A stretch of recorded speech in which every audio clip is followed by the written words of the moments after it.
President Biden has officially ended his presidential campaign, a stunning cap to one of the longest and most consequential political careers in modern American history. Biden, at 81 years old, was due to accept the party's nomination at its national convention in August. It's a remarkable end to a career in politics that spanned half a century. But I know how to do this job. I know how to get things done. Here's a look back at Biden's biggest moments in the Senate and White House. Take a measure of me and my heart. If you still disagree, so be it. That's democracy. That's America. Throughout his political career, Biden forged a role representing middle-class Americans. I grew up in Scranton, Pennsylvania, and Claymont, Delaware, among working-class people who built this country. Sound pretty arrogant. Yeah, he was a middle-class supporter. I just don't know why Joe Biden has the support of black people the way he does. Or do I? Biden represented Delaware for 36 years in the Senate. As chairman of the Judiciary Committee, Biden presided over the contentious Supreme Court hearings for Clarence Thomas, who was accused of sexual harassment by law professor Anita Hill, which Thomas denied. Biden was criticized by some Democrats for his handling of the allegation, and he later said he regretted how he handled the hearings. I regret I couldn't come up with a way to get her the kind of hearing she deserved. He couldn't come up with a way to give her the kind of hearing she deserved. What is that saying? I'm so evil, I just can't fight them demons. They just told me to do wrong by her. I don't understand that answer. It just seems like Joe Biden answers a lot of shit that way. Kind of like a person who's having out-of-body experiences and shit. Well, we know now it's out-of-mind experiences, but he always seems to have the kind of excuse that is not really an excuse. It's just saying, oh yeah, I did that, but this is why I did it. And then people will be like, well, that's not a good reason. Oh yeah, I don't know. You know, they let him get away with that though. And it's okay. It's a gaffe. As chairman of various other committees, Biden had several signature accomplishments. He helped pass a sweeping crime bill that was later viewed as having contributed to mass incarceration. Later deemed to have contributed to mass incarceration. Yes, that would be it. That would be the truth. Let me tell you guys something. When you grow up in an inner city, you know a lot of black people who go to prison. Always have. You know, it just is what it is. That's one of the things, you know, and the beat goes on or whatever. But that what they did in the 80s and 90s, you know, I mean, the 80s boost, but when they didn't realize it because they hadn't looked at it, but they'd already hit the peak and it was on its way this way by the time they had gotten into what they were doing with the crime bill and all of that. But that didn't make them change anything. Joe Biden just did 4 years and is in the last 2 weeks of the final 2 weeks of his 4 years. And he hasn't walked back anything from the crime bill. Not one thing. He hasn't gotten in there and say, I've heard him on a few mics say we went too far, we made a mistake. Bill Clinton say the same kind of thing, you know, we could have done it differently or some shit. And there was a time when he was being defiant and saying, I wouldn't change one thing. They were like, whoa, you know, and it was sometime after they had done it and he was still, you know, being defiant. It's like, God damn, admit it, you messed up. That wasn't a good bill. That wasn't a good approach. No, anybody can be locked up in a prison. That's just like picking out a group of people and just going after them. And it's a horrible thing that has happened. But this country can turn it around by pouring the money out of the prison and into the educational institutions so that our black kids can be scholars and be proud to read and have the same passion for education that they have for some of the negative stuff that you guys make so readily available to them. Let's give them an opportunity to be positive, you know, and have some pride and some money in their pocket. As a senator, Biden was intimately involved in U.S. foreign policy, as a leading voice on conflicts ranging from Bosnia and Kosovo to Iraq. I have supported all along the need to remove Saddam Hussein or his weapons. It's easy to second guess what we should have done on the way to this point. Biden entered the 1988 race as one of the leading contenders for president. That campaign quickly unraveled amid allegations that he plagiarized a speech, which he ultimately said was an oversight. I've concluded that I will stop being a candidate for President of the United States. 20 years later, He plagiarized a speech and got caught and just had to drop out the race. It's like, damn. And then, I mean, they even try to run again. What in the hell was he thinking? I don't know. Joe Biden be doing some shit. I never really thought he's a moral person or a really good person. I always felt that strongly of him as a racist. I know who he palled around with in his early days in the Senate, and I just don't think that he's a good guy. Biden joined the 2008 presidential race, but stepped out after a poor showing in Iowa. That summer, Barack Obama tapped Biden as his running mate. Biggest mistake a president could have made. You know, Obama is or came from being a community organizer in Chicago. Chicago, famous ghetto in the United States of America. Obama was there. He know what the hell it looked like. He know the black men going to prison, coming back from prison, all kind of things going on in the city. It's hot. And then he has picked the guy who mass incarcerated so many people from the streets that he claimed to be helping. Isn't that strange? He also picked the same man who encouraged us to go into Iraq because they had weapons of mass destruction that they didn't have, the weapons of mass destruction. So let you know, Obama's judgment wasn't as good as we all thought, but we weren't questioning too much. We were rolling with him. Young brown brother up there doing his thing. We trying to support. But he knew and knows way more intimately than any of us who he was picking as his VP. And they say he picked him because of his foreign experience. And nah, he picked him because he's a white man. He knew he couldn't ride on that ticket by himself. He should have. They were scared. The economy was in a horrible place. You know, he wasn't going to get up there and do nothing crazy. And he didn't. He damn sure didn't. Except pick Biden. That was the craziest thing he did. In large part because he needed a seasoned Washington politician who had foreign policy experience. Yes, I accept your nomination to run and serve with Barack Obama, the next president of the United States of America. As vice president, Thanks, Barack. Biden's portfolio included some of the most complicated and politically fraught issues on the president's agenda. Biden oversaw the implementation of the controversial economic stimulus bill that was designed to address the recession following the financial crisis of 2007 and 2008. He also became an advocate for ending the war in Iraq, despite voting for the U.S. invasion in 2002. We went to war with too few troops. We went to war unnecessarily. We went to war with too few troops. We went to war unnecessarily. If we went to war unnecessarily, it don't matter if you had enough troops or not. Why would you be going to war unnecessarily? Too few troops. Oh my God. Why, so we could kill more people unnecessarily? Throughout his career, Biden prided himself on being able to reach across the aisle. You've been a real friend. You've been a trusted partner.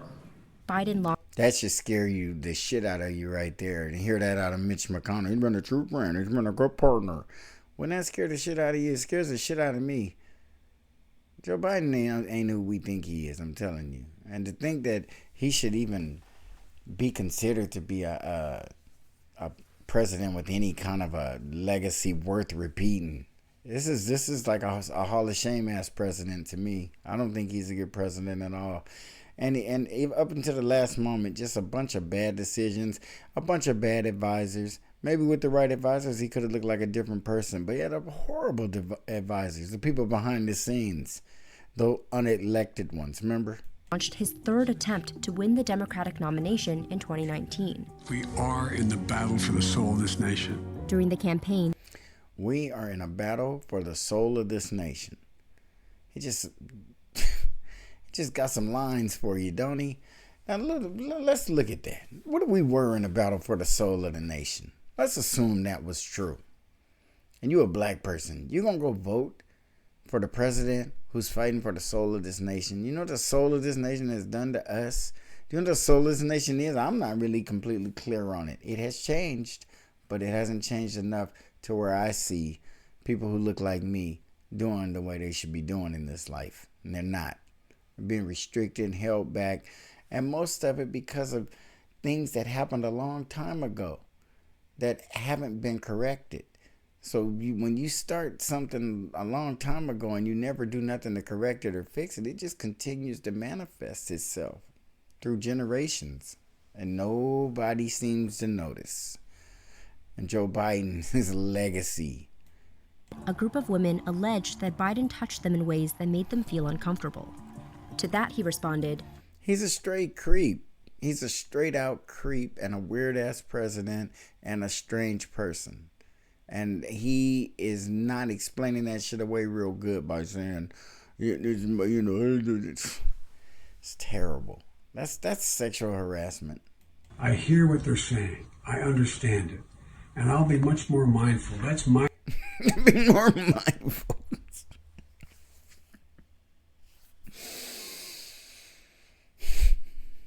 responsibility. Biden struggled early on in the race, but he turned the tide in his favor by winning overwhelming support from black voters in the South Carolina primary. We know Joe, but most importantly, Joe knows us. Biden That's the worst thing that could have ever happened. Look at this shit. Jim Clyburn pumped her up. I don't know why he adored her or how they hooked up to where he thought she was the black woman to get in that VP seat and ride it into the White House. Because I think that Democratic strategists were probably thinking Trump lost to, usually when a candidate loses, they go away. You don't hear from them again. Especially after the investigations and the prosecutions. There's a lot of shit going on. And to lose the election, and still to come back is kind of unheard of. But they really thought that they had the perfect picture here. That she was going to come in, just sit back and do nothing for 4 years. Then she'd take over for Biden. All the advisors would come in and let her know real quick, we're going to be the president. All you got to do is just chill. Don't worry about it. You and Doug can go to dinner. Really? Oh, you guys are sweet. Didn't happen. selected then-Senator Kamala Harris to be his running mate, making her the country's first woman, first black person, and first of Indian descent to serve And first, and worse. as vice president. After the most competitive primary in history, the country received a resounding message that Joe was the person to lead us forward. In 2020, Biden defeated Trump and became the oldest person to assume the presidency. I, Joseph Robinette Biden Jr., do solemnly swear. Taking office just 2 weeks after the January 6 attack on the U.S. Capitol, Biden cast his presidency as an attempt to unify the country after years of political polarization. Politics doesn't have to be a raging fire, destroying everything in its path. At the start of his term, he focused on helping the country reemerge from the COVID-19 pandemic. He signed a $1.9 trillion COVID relief plan into law that included direct payments to Americans and enhanced unemployment and child tax credits. He also nominated and won confirmation of Justice Ketanji Brown Jackson in 2022. Yeah, that was another one of those people that he selected that I wasn't in favor of. And not that I got anything personal against Ketanji Brown. She's probably qualified. I don't really know that much about her. They popped her up.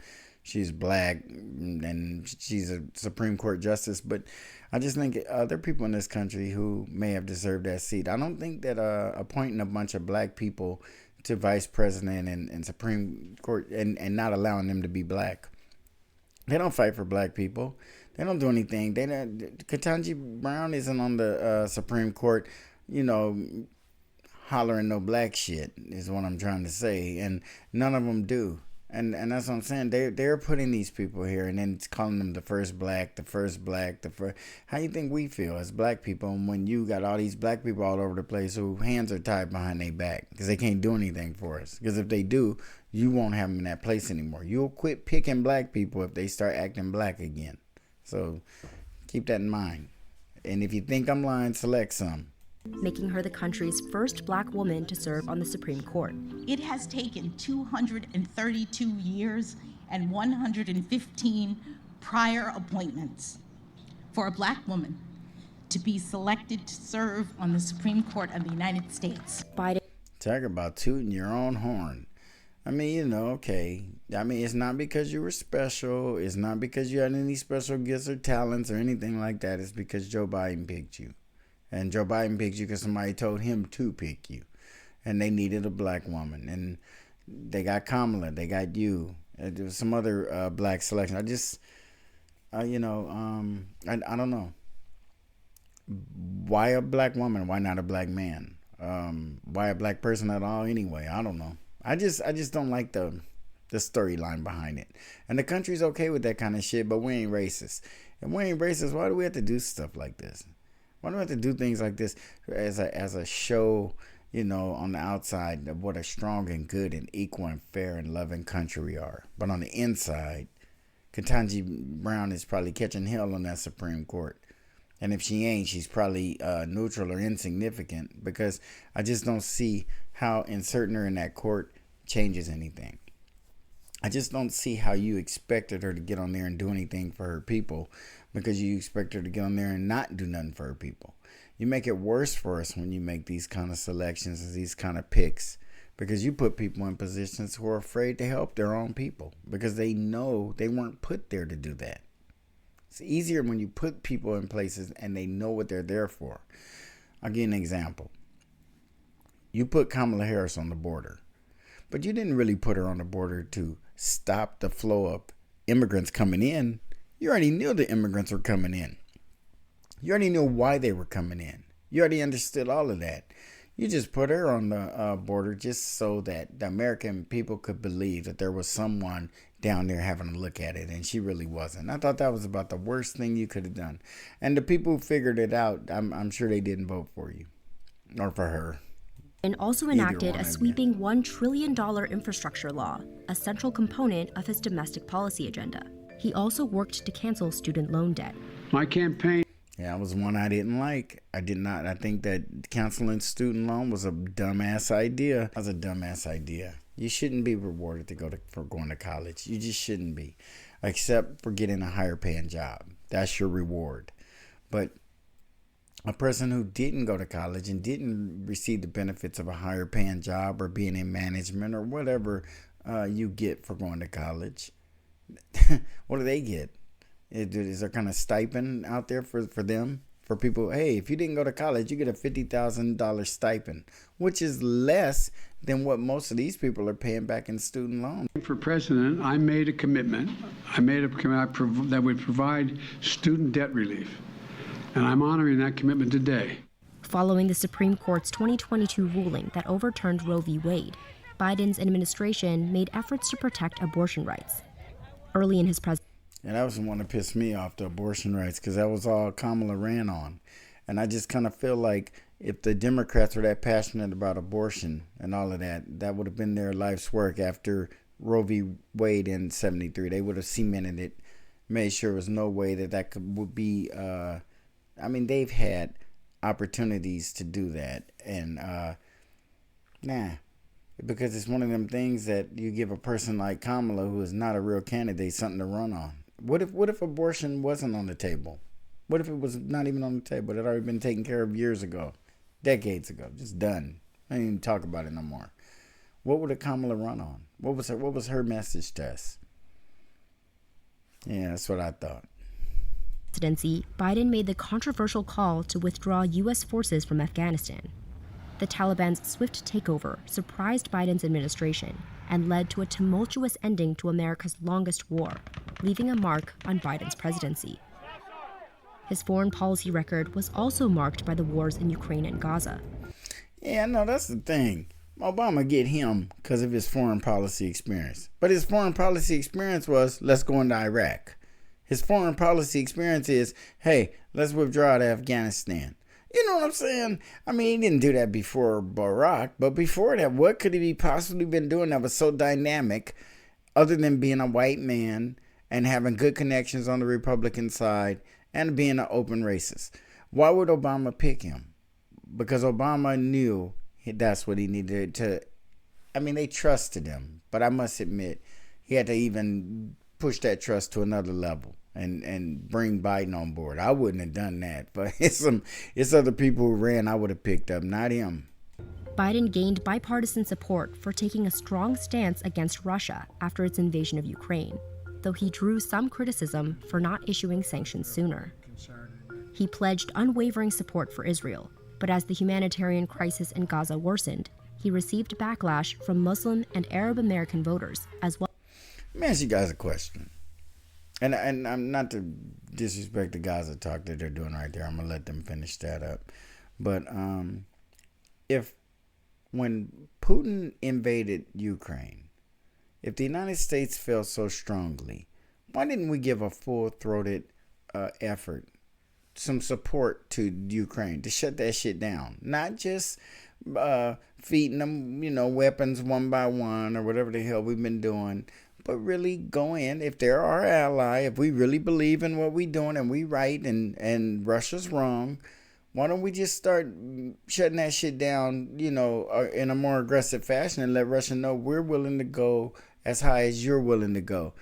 Because we just want to piss off Putin. We don't want to really defeat him. We don't really want to go to war with him. We just want to irritate him. And I mean, I'm telling you, while Ukrainians die, the best thing would be to try to shut the shit down in any way possible. If you can get over there with Putin, Biden's playing this hard-nosed role. He won't talk to Putin. He just want to, be doing that dirty. I don't care. I know how life works. If you don't like somebody and they don't like you and they can't do nothing about it, but somebody else come along and give them a hammer, a knife, an axe, a bat, then they can do something about you. Do you think the person that handed them that bat is your friend? Do you think that person who handed them the bat is neutral? No. That person who handed them that bat is actively involved in getting your head taken off your shoulders.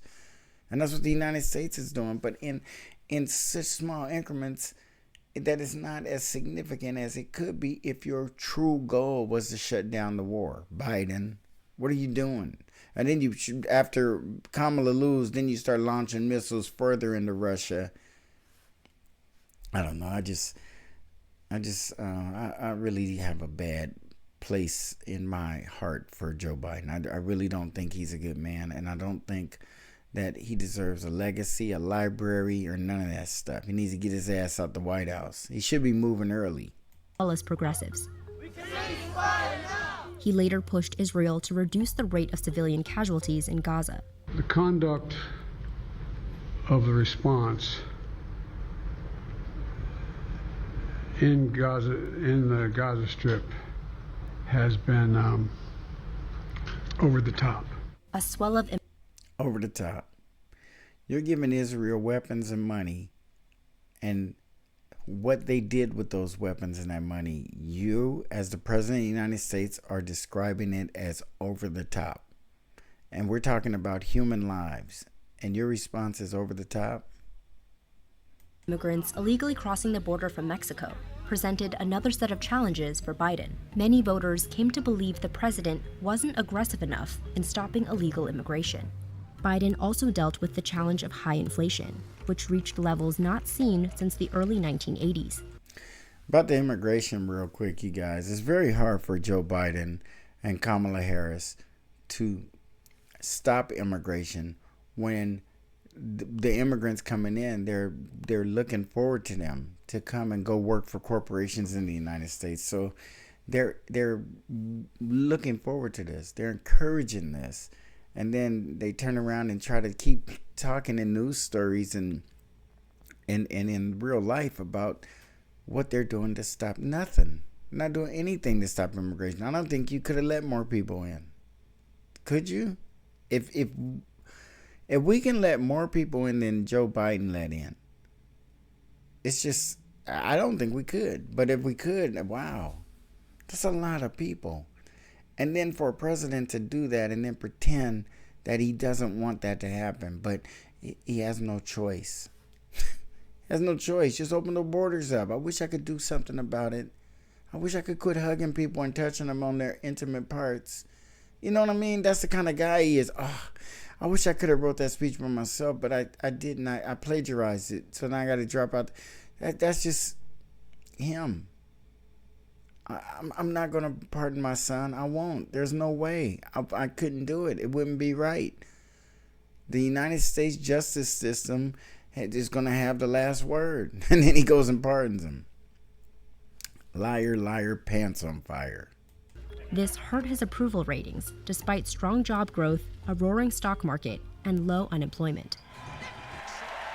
Throughout his decades in government, Biden's personal life became intertwined with his political narrative. He lost his wife and young daughter in a car accident, and his 2 sons were badly injured, all just weeks after the 1972 Senate election.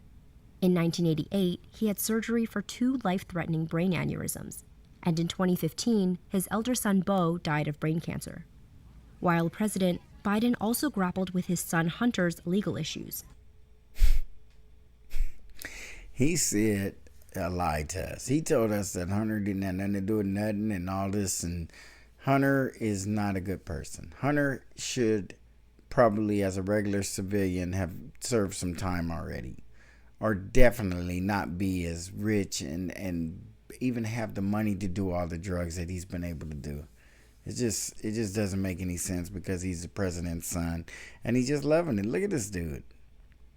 He doesn't deserve that, but you know, when you are born into that, you're just a fortunate person to be able to just kind of go through life knocking things over and somebody else is behind you cleaning it up.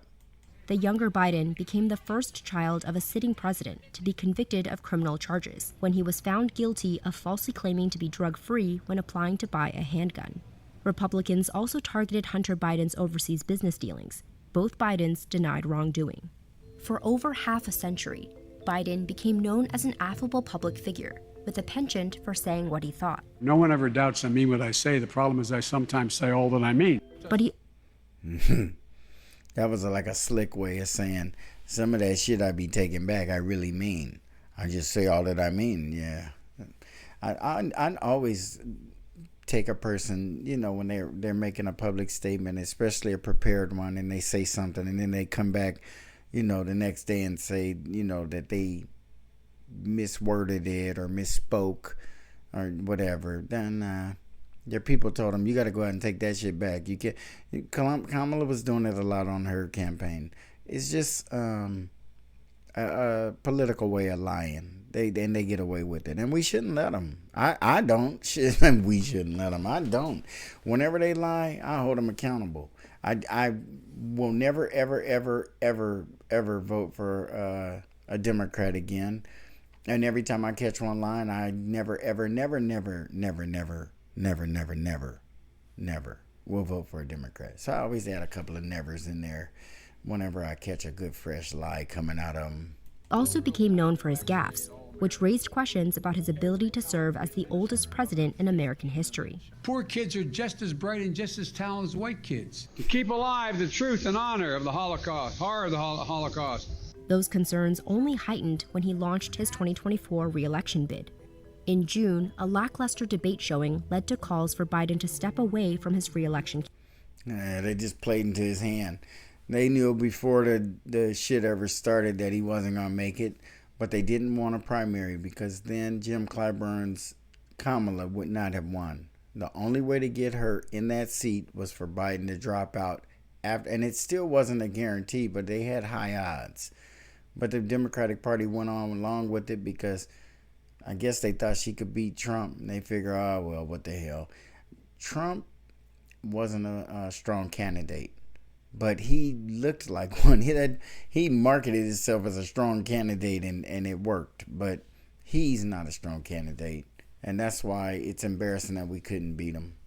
We should have been able to beat Trump. That's embarrassing. Campaign. That decision brought a surprising end to a political career that gave Biden a central role in the nation's wars, diplomacy, and pressing domestic battles for more than 50 years. Yes, sir. I tell you what, as long as we have President Biden in there in 2 more weeks, you guys keep your fingers crossed until this 2 weeks go by. Maybe you get out of there and we'll be fine. But The guy is just, he should have been removed. I know he's not presidenting right now. Somebody else is doing the presidenting, and it ain't him. And they're in the background, and they're telling him what to do, and Jasmine Crockett and all the rest of them know it. Everybody knows. They lied for him. They told us the man was fine when he wasn't. And to be honest with you, I guess it would take the vice president to remove the president under the Constitution. But I mean, there are other ways, but nobody really, everybody take it for granted. It's no big old deal. It is a big deal, especially after he's still making moves that are changing certain aspects of the country, like our ability to stay out of wars. Escalating over there in Ukraine, it wasn't a good idea. This wasn't a good idea. What his plan is to draw us into a war. By accident or on purpose. I don't know what it is, but anybody who stand back and look at this see us being drawn into a war because of Biden. But I would like to know, am I the only one who dislikes Biden as much as I really think he's a weak president? I think he's a bad politician. I don't think he's a moral man. I don't think there's a whole lot of good about him. I really don't. And I never have. And I have always held it against Obama because I think he extended Joe Biden's time, in the public spotlight. He probably would have retired, maybe around 2012-ish if he hadn't already been, picked as a VP. Makes him want to extend his political, especially when you get the VP spot. That was the thing with Kamala. They think you're VP and you're like a shoo-in for president. And if you have a good president who's good at making you look good and who's got the country feeling kind of good, got high numbers, most people feel like they're going to just ride that on in, and all you got to do is step him aside and put you in. But when he's doing bad and you might get there thinking, oh no, she's going to come in and keep doing bad. He's doing bad and she's going to do worse. So they're not going to buy that. The American people are kind of a fickle group, aren't we? I mean, even when we know better, sometimes we don't do better. It's kind of interesting when you see that out of a population. Put ourselves in a position to where we at least feel that the person has our best interests in their heart. That's all you can really hope for. And I have yet to see a United States president who really has me and my people's best interests in their heart. And that's what we need. And I'm not going to be voting high on too many legacies until I see that kind of stuff happening. And I don't mean these hand-picked folks who dance to that music. That's not going to work for me. But I hope you guys like my new intro and my new outro. I'm stepping it up a little bit, trying to jazz it up. But I can't change that music. That's original. I got in the studio and did that myself. And that ain't going nowhere. But if somebody want to rap on it, let me know. Hey, but let me know how you guys feel about Biden and his legacy. Like, comment, share, and subscribe. And I'll see you guys on the next Black Popcorn.